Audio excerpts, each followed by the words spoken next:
Dr. Jean-Denis Vigne studies the interactions between biodiversity in early societies, including the origins of animal domestication during the Holocene. He has published hundreds of articles on animal husbandry and early domestication and is one of the Emeritus Directors of Research at the Natural History Museum in Paris, where he focused on dynamics of interactions between ancient protohistoric societies and animal biodiversity. And it's Dr. Vigne's team that excavated at Shillourokambos that transformed our understanding of early Neolithic societies in Cyprus. And today he's with us to discuss not only these early Neolithic societies, but the domestication of cats. And thank you so much for accepting my invitation. I'm really honored My pleasure. to be speaking with you because I've known about basically it's nice to put a name to the work because your work is very famous. Everyone knows about the excavations in Shillourokambos and just to put a face to the name, I'm honored. Thank you so much. No, that's okay. I'm happy because there is not a lot of opportunities for making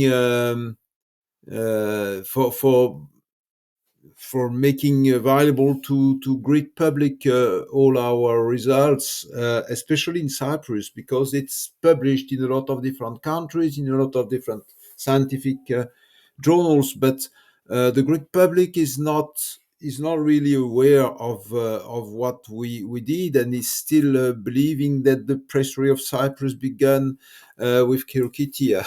So it's necessary for us to make an effort to to make it clear for the Greek public all what we did during the last years and decades. Right, and that's kind of one of the reasons why this podcast was created to give a platform for academics such as yourself to share all this information with the wider public, Yeah. and for that I'm very grateful. These events take place during the Neolithic period. Are you able to describe the characteristics and innovations of the period to listeners, and just tell us how archaeologists separated into these different periods, like the pre-pottery Neolithic A and pre-pottery Neolithic B? Can you do that for listeners, please? Okay. In the East Mediterranean, the Neolithic transition is characterized by a succession of innovation that took place over more than 2 millennia. So it's not a revolution in the sense of a very short and drastic event. It's a long transition. And this long transition is uh, different in the different areas of the world, sometimes shorter, sometimes longer. And we distinguish several phases in this transition. And in the Near East, there are two main periods. The PPNA, that is to say, the pre-pottery Neolithic A, the first pre-pottery Neolithic, which is the earliest Neolithic in this area, characterized by the first villages, the cereal and legumes cultivation, this PPNA is dated between 9,500 and 8,500 BC. And the second period, which is longer, is the PP&B, pre-pottery Neolithic again, but the B phase, the second part, is starting from 8,500 BC, before Christ, and it's characterized by the domestication of ungulates, sheep, goat, cattle, and pigs, and starting from 8000 BC by the birth and consolidation of farming with cultivation and animal husbandry. What is important to emphasize is that in the Near East, the sedentarization is much earlier than this PPNA and PPNB. It began around 12,000 BC. So that is to say, 2-3 millennia before the first villages and the first cereal and legume cultivations. And second point, in Europe, most of the archaeologists consider that pottery is the main signal of the beginning of the Neolithic. It's not true in the Near East. It's not true in Africa. It's not true in Central Asia because the first potteries are not correlated with the beginning of cultivation and animal husbandry. In the Near East, pottery appears very late, around 7000 BC, that is to say, really at the end of the PPNB. But in Central Asia, it appeared during the Paleolithic, around the 10,000 or even 20,000 years in China, for example. So that's this chronology is really specific to the Near East, to the East Mediterranean. Now, you write that it was once thought that, and I quote, Cyprus was not closely linked with the continent, and that voyaging on the open sea was surprisingly poor, and that new data over the last 3 decades has turned upside down our perception of the history of early voyaging. So, what essentially has challenged these presumptions? In what ways? What's the recent research that has really highlighted how interconnected Cyprus was during this period? Yes, we have we had a real change in our conceptions of the beginning of human presence in Cyprus during the last 30 years. During the 90s, at the end of the last century, most of the scientists considered that Cyprus, the beginning of the Neolithic in Cyprus, was dated to the 7th millennium BC. That is to say that it was very late with reference to the beginning of the Neolithic on the near mainland, to the PPNE and PPNB I just spoke about. And just so that I understand, and this is where people usually point to Chirokitia. Yes, That's yes, yes. The beginning of the Neolithic at that time was Chirokitia. That is to say, uh, a date between 7,000 and 6,000 BC. And during the last decades, we found not a lot, but a sufficient number of sites earlier than Chirokitia uh, to say that first, people came to Cyprus more frequently than we suspected during the glacial times, the late glacial times, that we call the late glacial. We have now several epipaleolithic sites which have been occupied temporarily by hunters gatherers. And we have also several sites dating to the PPNA and PPNB. And these sites indicate that there were intense cultural exchanges between the island and the continent during all this period that during which we thought before that there were nobody in Cyprus. Um, and the most interesting is that we noticed in these sites evidence of the introduction of obsidian. This is the volcanic glass coming from Anatolia. Introductions of plants, domestic plants or animals to Cyprus, especially for animals wild boar, then mice, cats, cattle, goat, fallow deer, and this and that. And this suggests that there were really important influx coming from the continent to Cyprus, and consequently very intense voyaging, even though we can suppose that a lot of this seafaring didn't succeed by an arrival to Cyprus. But it seems that really we have to change our mind and consider that seafaring was already well mastered and developed during these very early millennia of the end of the prehistory. Do we know exactly what would have been transported at this time? From the mainland to Cyprus, what would they have brought with them? Yes, it's important to know what we are speaking of. For example, if you consider the introduction of obsidian or wild boar to Cyprus, of course the way is long, but a simple dugout canoe can be used, even though They are very slow. Uh, a reconstruction of the Neolithic dugout found at La Marmotta in Italy indicates that it could not go faster than 4 kilometers per hour, with the speed crossing the 80 kilometers from the mainland to Cyprus. Would have taken more than 20 hours and forced people to learn how to navigate by night. This is the first point. But if you consider now the transportation of much larger and difficult animals, such as uh, large cattle, you have really to imagine completely different seafaring systems. A wean calf was 50 kilos at that time. They were very big cattle, and it cannot be kept on board during more than 20 hours without moving.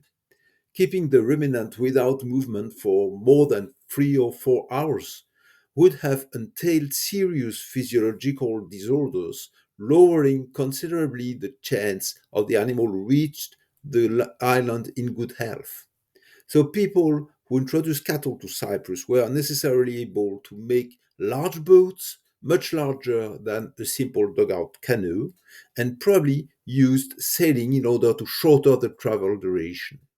Right, and because when I originally thought about seafaring, in the most simplest design of a craft, I'm automatically thinking a canoe. But I saw on some of the reconstructions, we're talking about Yeah. larger crafts, like sort of raft like, and Yes. these animals, they had to be tied down on these rafts, which just sounds terrible. Yes. It sounds incredibly dangerous, incredibly Yes, difficult. for sure. Yes, the dugout canoe is something important because this is nearly the only model that we have in mind when we look at the archaeological documentation.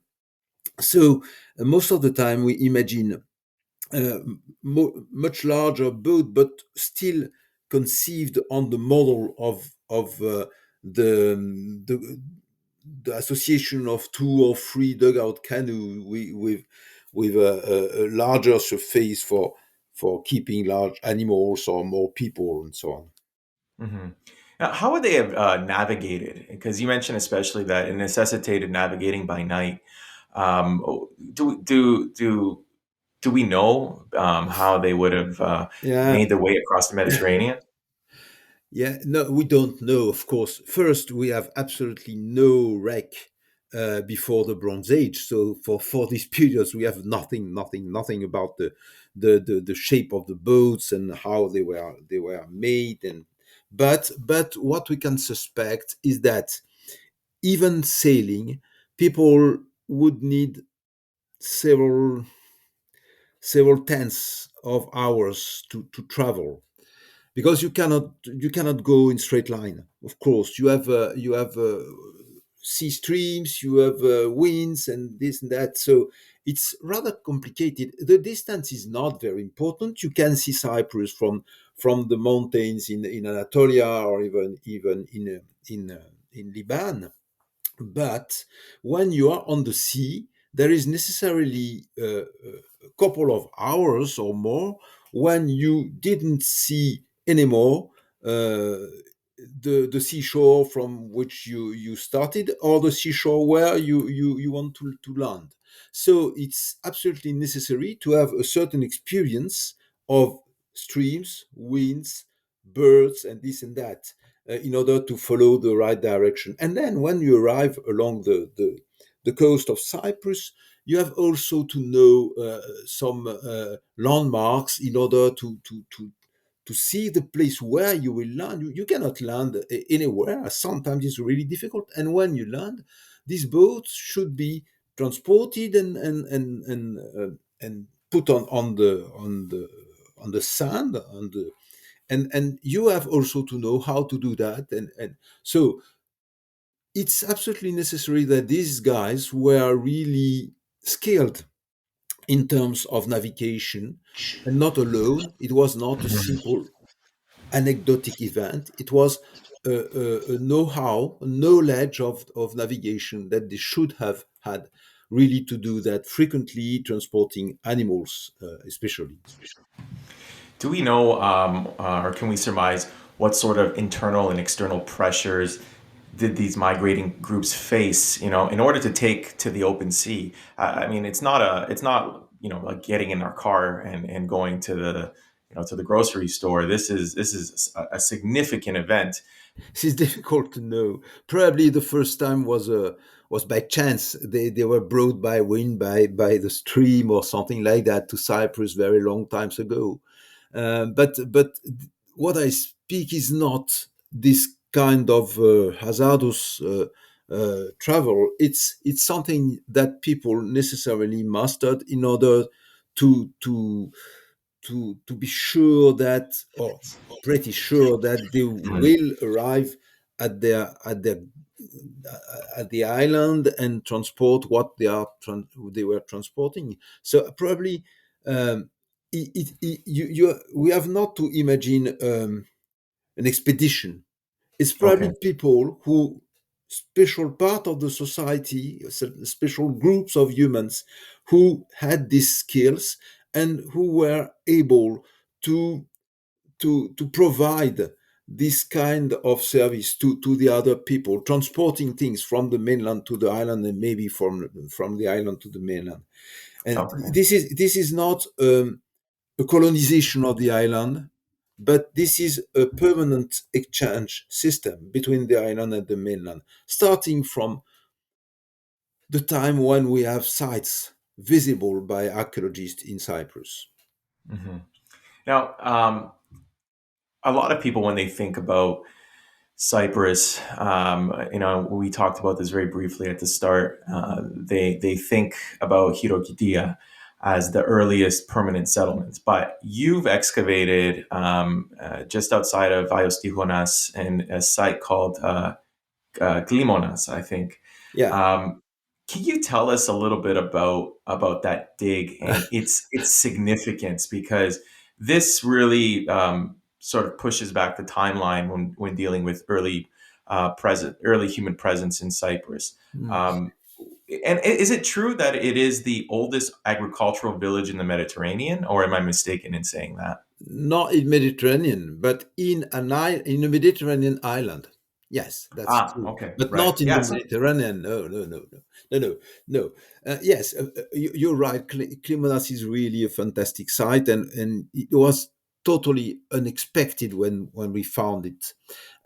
We excavated this site together with François Briouat and Jean Guilaine between 2011 and 2016. The site was already known before, but we didn't evaluated the importance of the site at the right level. So we didn't excavate. And finally, we decided to excavate in 2011 because we found really strange things. And you see, this is a new period. This is a new prehistoric culture that uh, we never find before. And finally, after these 6 or 7 years of excavation, we found that this site was occupied around 8,800 calibrated BC. That is to say, a time for which we had never found any site in Cyprus at that time. Except that, in the same time, our colleague Carol McCartney was also finding a smaller but contemporaneous site at Asprokremnos.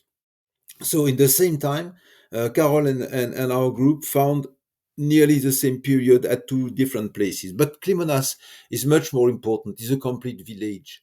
And this is actually the earliest village known in Cyprus today. It's also the earliest village on the Mediterranean island, all the Mediterranean island. This village extended on more than half a hectare. That is to say, it's not very, very big with reference to the contemporaneous villages on the continent, but it's in the middle range. It's not a small village. It's a rather large village, It was composed of round earthen residential buildings, large of 4 to 6 meters in diameter, and these buildings were arranged around a much larger and semi-embedded building where people grouped together for meeting, ritual practices, and collective food storing. These central big buildings are were already known in the PPNA villages on the continent, and they were called communal building. This is why we speak of village. There is a lot of an accumulation of a group of buildings is a hamlet, and starting from the time you have a communal building in the center, this is really a village, like we have today villages with the city hall or the church or something communal in the middle. So it's really a model which is very similar to the models of the PPNA villages on the continent. In addition, we found that these people living in this village were hunting wild boar and cropping pistachio and cultivating cereals that they brought from the mainland. So they were hunters, cultivators, and this is a village. And all these main characteristics are really typical of the earliest phase of the Neolithic in the Levant that I called earlier PPNA, Preparatory Neolithic A, the earliest Neolithic in the Near East. But in detail, 8,800 is rather the end of this period. The discovery of Klimonas revealed intense navigation between the mainland and Cyprus that was unsuspected before for this period because we had nothing, really nothing. So now we are looking, we are surveying, and we are working on the on all the plateaus in order to find sites earlier than Klimonas. Maybe there are some villages dating to the end of the 10th millennium. We don't know, but it's possible that we find this such a village. Now, you in this site, you mentioned that there's evidence of cats being introduced, but not domesticated. So, are we to infer that these cats are a food source, or were they just by chance Um, discovered alors, there? no, alors, yeah, yes. On this site, we have also very interesting evidence of introduction. I mentioned the introduction of cereals. These are wild cereals, but they have been introduced, and they are the ancestors of domestic cereals. Concerning the animals, we have evidence of introduction of mice and of cat. We have the earliest bone of cat in Klimonas, which suggests that people introduced cat to Cyprus. I don't know. We don't know exactly when, but before the foundation of this Klimonas village. And these cats were probably we don't know if they were eaten by people. For Shillourokambos, yes, we have evidence for that, but for Klimonas, we have no evidence, and we have no evidence about what was the relationship between humans and cats at that time in the village. We only suppose that cats were tolerated by people, at least tolerated by people, in order to fight the mice, which were attracted into the village by the cereal stalks or wastes. And we're going to circle back to this again when we talk about your finds at Shillourokambos. Now, would we say, or could we say that Klimonas is a culture on its own? And forgive me for asking this question because I'm very novice, uh, to this area of study. But when we talk about, for example, Chirokitia, we talk about the settlement, and there's also the Chirokitia as a culture. And I'm going to ask you two questions. Obviously, one of the questions is what is Chirokitia as a culture? You know, what are its traits? You know, round houses, for example. You know, absence of pottery. And then again, and for Klimonas, is it a culture as well? Is it something that we can say separate from what characterizes the Chirokitia culture? For Klimonas, we don't speak of a culture because we have only one or two sites first, and because most of the cultural characteristics that we found in these sites are really very similar to the ones of the mainland. So we prefer, in the present state of knowledge, to consider that Klimonas is one of the many PPNA sites that we know in the Near East at that time. For Chirokitia, it's really different for several reasons. So I have first to insist on the fact that Chirokitia is 2,000 years later than Klimonas, 20 centuries between the two sites.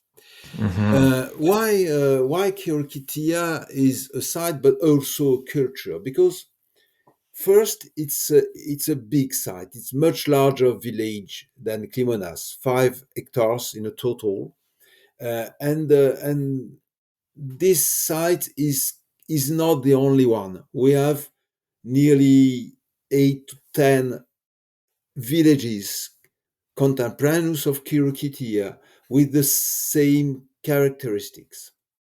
So it's and the second point is that all these villages share a certain number of characteristics that are a little bit different from the ones of the contemporaneous sites that have been found in the mainland.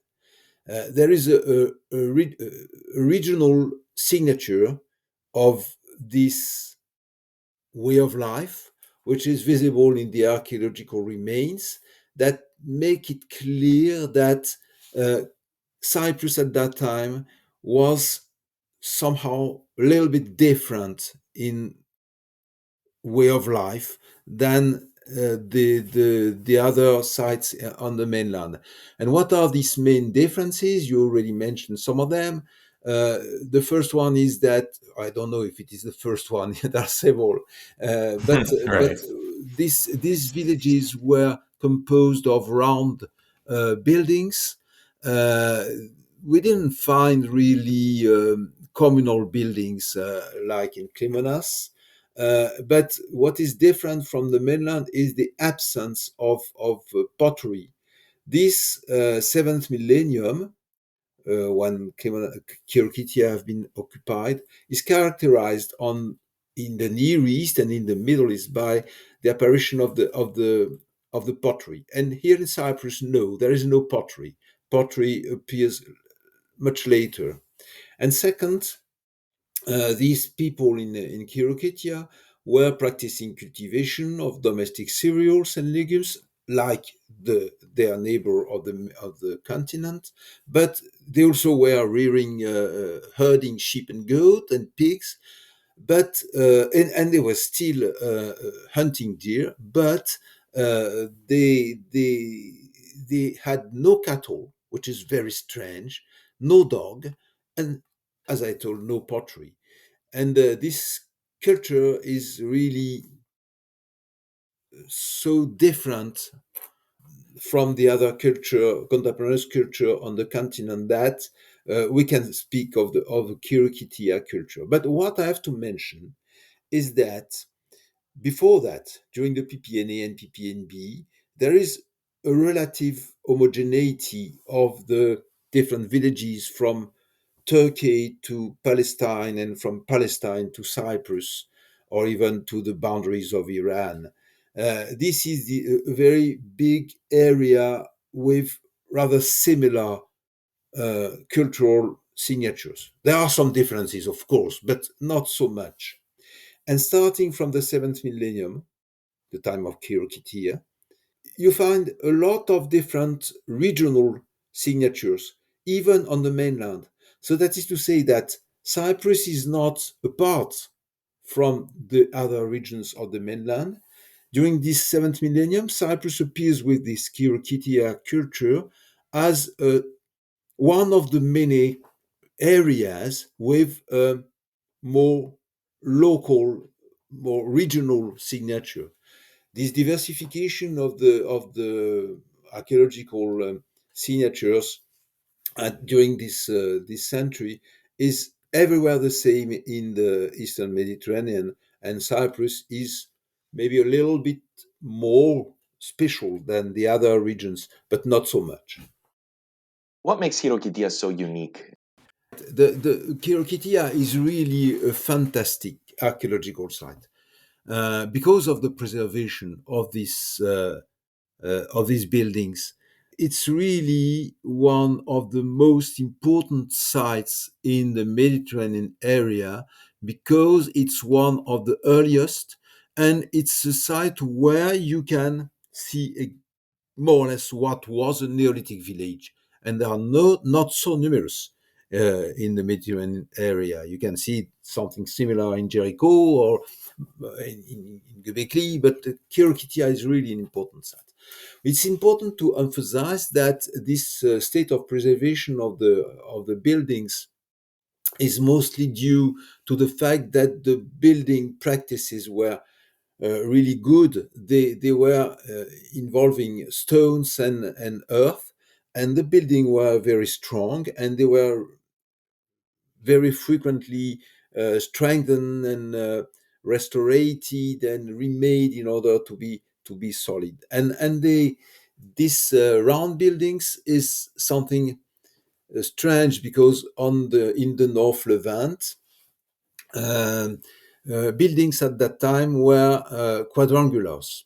The even in this North Levant, quadrangular buildings appear around the ninth millennium, or that is to say, much earlier. So it's if you look only at the North Levant, you see that Chirokitia seems to be really late. It's a kind of ancestral uh, uh, continuation of the model of round buildings. But if you look at the South Levant, you find some sites, especially in Jordan, where the buildings are still round at the same period as the Chirokitia culture. So it's not really a kind of mark or primitive system, primitive technique, like some archaeologists thought 20 or 30 years ago. It's also a local mark of way of life, of way of building to keep these round buildings. And in Cyprus, buildings are round. In Chirokitia, they were round before, and they will begin to be a little bit different during the Sotira period, that is to say, during the fifth millennium, where building appeared to be more quadrangular, even though the angles are rounded. As we mentioned, some of your work involved the site of Shillourokambos, where you and your team most famously discovered the remains of an 8-month-old cat, changing the narrative of feline domestication. Uh, Before we dive into that, there's a couple of theoretical sort of framework that I want to address just to wrap my head around to better understand the significance of the find and the period, including this concept of neolithization. So, to begin with, what is that, and how does that help us understand animal husbandry in the period? Yes, it's Yeah. a very difficult question, and we have no clear answer. It's still a problem for science to understand what triggered neolithization. It's not possible to bring a unique and simple answer. We know that the Neolithic transition was very slow, as I already mentioned, and that it didn't bring to a rapid and complete replacement of hunting gathering. This is why the increase of food supply cannot be considered as the unique reason or even as the main reason of the Neolithic transition. This transition should be considered as multifactorial. There is an impact, of course, of the climate change because Neolithization uh, uh, took place at a time when this was the transition between the late glacial times and the Holocene, and the weather was hotter. This is also the time of demographic growth. Maybe demographic growth is triggered by climate change, but it cannot explain everything. This is also a time of technical innovations and complexification of the social life with research of maybe prestige, of manifestation of wealth, and also a time of new beliefs. So I think that we have to consider all these different factors and consider that they are interacting between them. And all this system in some areas will slowly evolve to a new behavior of all the society and a new system of exploitation of the environment. But this is not true everywhere in the world. In some places, people didn't adopt it, a Neolithic model, or sometimes they just adopted a system that we call low-level food production. That is to say, something in between hunting, gathering, and farming. And there's a lot of areas in the world, I think to America, especially North or South America, but also in Southeast Asia or in Africa, where the neolithization is not like in Europe or in the Near East, a drastic change of life and of economy. So there is no a unique answer to your question. There's a lot of different answers, and this is the goal of archaeology, to try to multiplicate the examples and the scenarios for making clearer this transition. Now, and if maybe you can help me understand this other component, this concept of neolithization also essentially means animal husbandry as well. Am I correct in Mm, that statement? it's not only animal, yeah, it's not only animal husbandry. It's a very complex system of transitions, uh, cultivations, of course, sedentarization, pottery, uh, Okay, new social systems. Neolithization is all this, and it's all also okay. technical innovations. Now, with Shillourokambos, you there was a discovery of a grave. I was hoping you can tell us a little bit about how that came about. Did you immediately know the significance of the grave that you found on the site, and what it meant to our understanding of domestication, in particular with cats? Was that immediately known? Is there anything you can tell us about that find?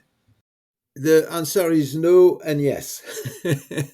um, you know, the site was big, and I was myself excavating in another place at the time of the discovery, and some colleagues were excavating the burial with a cat, and they were focusing on the human skeleton.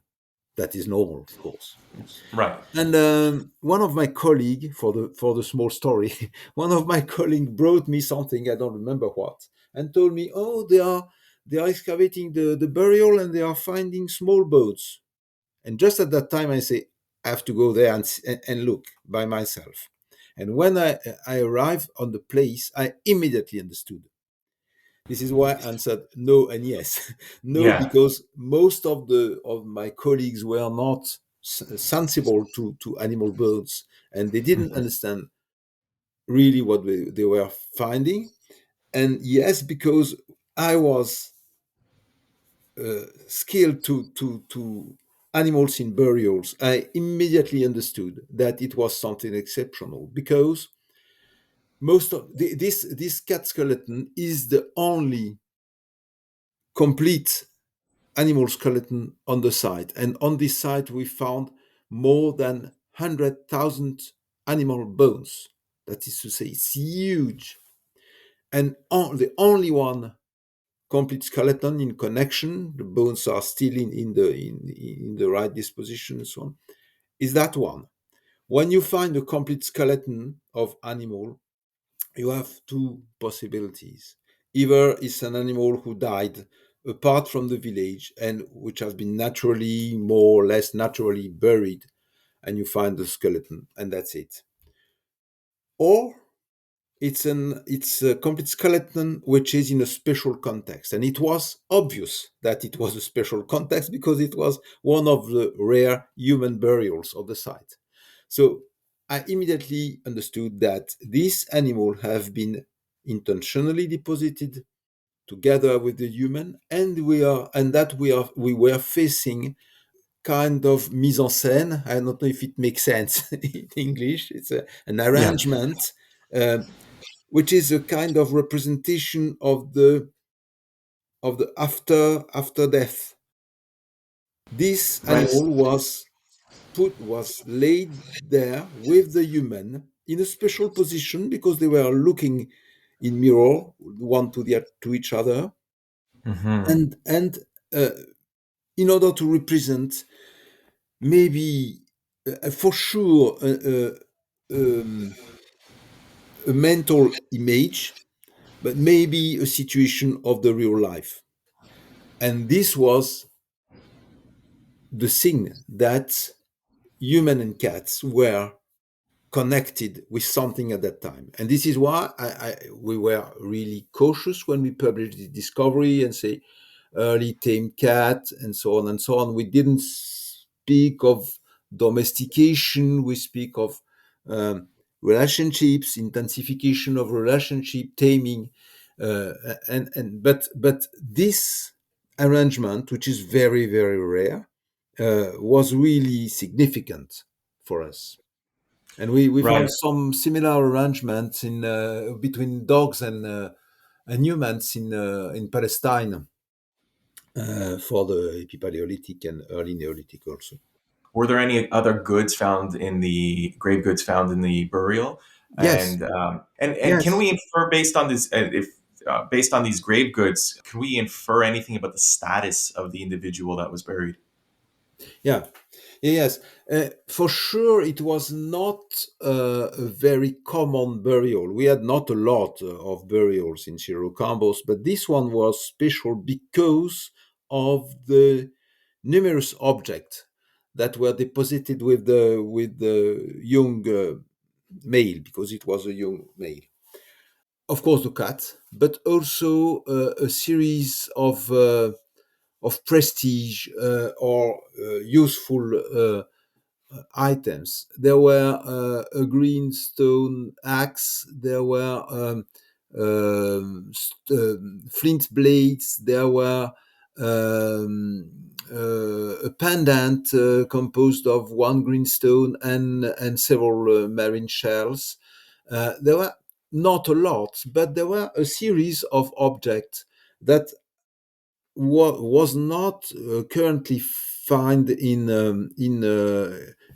other in the other burials, which signify that the subject was somebody special in the society. The cat itself, what do we know about it? What was its age, species? Is there any way we can know the sex, for example? Sex we don't know, but we know that it was about 8 months old because all the teeth were grown. He had not any milk teeth in the mouth, and it was approximately the size of an adult cat. The size was very large, similar to the size of wild cats. But at that time, cats were really large, and the morphology was very similar to the wild ancestor. What is interesting is that when we did further investigations during the last years, after the publication of 2004, we found a series of very, very small evidence that this cat was a little bit bigger and better fed than the other cats that we found in the site, which suggests that it was actually living with humans or fed by humans. It had Mhm. probably a special statute. Another question is that this cat was young, so it didn't die by his own, and probably it has been sacrificed for the burial ceremony. But we have no evidence of that. We can just suspect that it was the case. Now, these cats, I know it's a little bit difficult to say that, to talk about it in terms of domestication, but we do know that there's a relationship between humans and cats. This, for a lack of a better word, domestication. Would we could Are we suggesting, or do you suggest that it happened abroad? It happened in, say, Anatolia, and then they were brought over, or did this happen likely on Cyprus instead of being on the mainland? Do we have any idea of when this relationship would have been cultivated? It's really difficult to answer. Of course, you're right, but I suspect that this cat was born in Cyprus because he was young, and because we have cat bones in all the sites of these periods. In every village there were probably cats hunting mice in the small streets of the village. So there were cats everywhere in the villages. So maybe this one, which was really special, might have been introduced from elsewhere, but I don't know. But it's really impossible to tell it, and it's less probable that people introduce a cat from the mainland than people take a cat within the cat prisons in the site and tame them or domesticated them. But we know so little about that. Hmm. And you mentioned that you alluded many times that the taming of cats goes hand in hand with the Neolithic period, and I suppose it has a lot to do with grain storage. Can you just explain that one more time to listeners? Yeah, What's the relationship between cats, mice, and grain? of course, this is what we imagine, but we observe that in the Near East, around this period, 10,000 BC, or in Egypt 5 millennia later, or in China again 5 millennia later, uh, cats appear around humans or in burials at the time when people began to cultivate and to have grain storage, and at this time also began to appear in the villages what we call commensal mice, that is to say, mice living mostly from the human waste and storage. And it's a really uh, classical ecological phenomenon. When mice are concentrated in a place, their main predator are also concentrated at this place. So if mice began to proliferate in some villages, cats, but also other small carnivores such as fox, will enter the village. And if human didn't chase them too much, they will stay there and they will fed upon the mice of the village.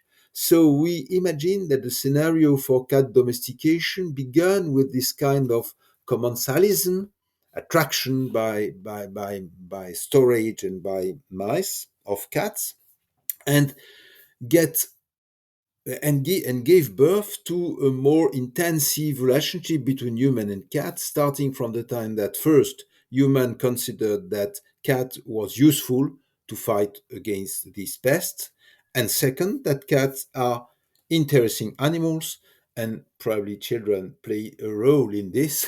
I can imagine this is a small Right, story, right. but you know there is different levels of interaction, and I think that not necessarily after a very long time, some people can weave deeper relationship with some cats in order to make them pets finally, starting from this presence in the village, in the Neolithic villages. You mentioned that this particular cat was larger than the regular wild cat, and presumably that's because it was fed, and that led to that biological change. With the taming of cats, are there other biological consequences, intended or otherwise, from generation to generation? Like, are there could we say there's these micro evolutionary changes that we could see in this period? Yes, theoretically, there are some changes. But first, the morphological changes that we can detect on the bone, which are the only thing which is preserved in the archaeological sites, are very small for cats. You know, if you compare a domestic cat with a wild cat skeleton, there's not a huge difference, not such as important, not such important as for dogs, for example, between wolf and dogs. Of course, the difference are very visible. So the first reason is that the variability, morphological variability of small felids is small, and the modification are really difficult to detect. And the second point is that um, these modifications appear very slowly during the domestication process, and only very small modification um, uh, can appear at such an early time. And this modification and the detection of this very small modification requires a very good preservation of the bones. And unfortunately, in Shillourokambos and in Cyprus, generally speaking, these Neolithic bones of animals are really very degraded, and it's, you know, this poor cat skeleton is famous now throughout the world, but it's so ugly, so destroyed. It's Hmm. really bad when you look at Yeah. it. Poor cat. And it's really very difficult to extract some refined information for really detecting the small variations that are resulting from domestication. Is this still this cat? Is it still the oldest evidence that we have for the taming of cats in the world? As I mentioned, there are in now three places where cats have been domesticated independently the one from the other. So there is this Levant area where Cyprus plays a major role, because this is a place where you can see that cats are connected with human, because there is no cat on the island before human came there. So the nearest is the earliest place where we have evidence of cat taming and domestication. But a similar phenomenon occurred in Egypt, in the Nile Valley, um, during the fourth millennium, so that is to say 5 millennia later, starting from the same wild species, which is the Felis sylvestris libica, with a second process of domestication, and these two places, Levant and Egypt produced all the domestic cat that we have today throughout the world. That is to say that all our domestic cats are coming from either Levantine or Egyptian domestication. And the two Hmm. lineages cross together and make this diversity of cats that we know today. And there is a third place where cats have been domesticated, but it's not the same ancestor, is the leopard cat, which is a small Chinese felid, wild felid, which have been domesticated in North China around the same date as the domestication in Egypt. And this domestication gave birth to nearly domestic cats during the late Neolithic and Bronze Age of China. And after, we have no data, we don't know what happened. Probably this Chinese lineage became extinct. Um, Anyways, what we know is that the first representation of cats in the Chinese manuscripts of the Han period are not local cats, but they are coming from the Levant or from the West. That is to say that already at that time, during the Han period, which is contemporaneous of the Roman times, um, you have already domestic cat coming from the Near East or Egypt in China, which had replaced the local domestication of Hmm. leopard cat. So what is interesting for us is that the scenario um, uh, happened three times in different places without any connection between them, and this strengthened the hypothesis of that we spoke of, that is to say, agriculture, mice, and cats. And we can see finally that cat domestication is a result of the birth of agriculture. Cat is the domestic animal of first cultivators. Finally, And it's fitting, as I'm sure you know, being in Cyprus, excavating all over the island, that cats are ubiquitous in Cyprus. They are everywhere to this very day. So it's fitting that some of the oldest evidence that we have for domestication is on that island, isn't it? yes, yes, really, really. It's not really surprising because you cannot detect the early stages of cat domestication on the mainland, because you are never able to tell if the cat bone that you find are connected with commensal cat or cat trapped in the wild. You cannot say. But in Cyprus, you can say it because there is no wild cat locally. But you're right. The fantastic thing is that there is a kind of convergence of this situation, which helps archaeologists to detect domestication, and the fact that Cyprus is well known to be the island of cats everywhere. Literally, yeah, everywhere. Yeah, yeah. Um, Jean-Denis, thank you so much for accepting my invitation and sharing with listeners of the History of Cyprus podcast all the fantastic work that you've done in Cyprus over the years. And it's incredible. And obviously, we know that your work is very significant in helping us understand the world around us and its significance to Cypriot history. And I can't thank you enough. Thank you very much. It was my pleasure, and it was very exciting to know that I can contribute at least a little bit to improve the knowledge about the prehistory of Cyprus. Take care, Thank you. Jean-Denis. Thank you very Bye. much. Bye bye. Thank you.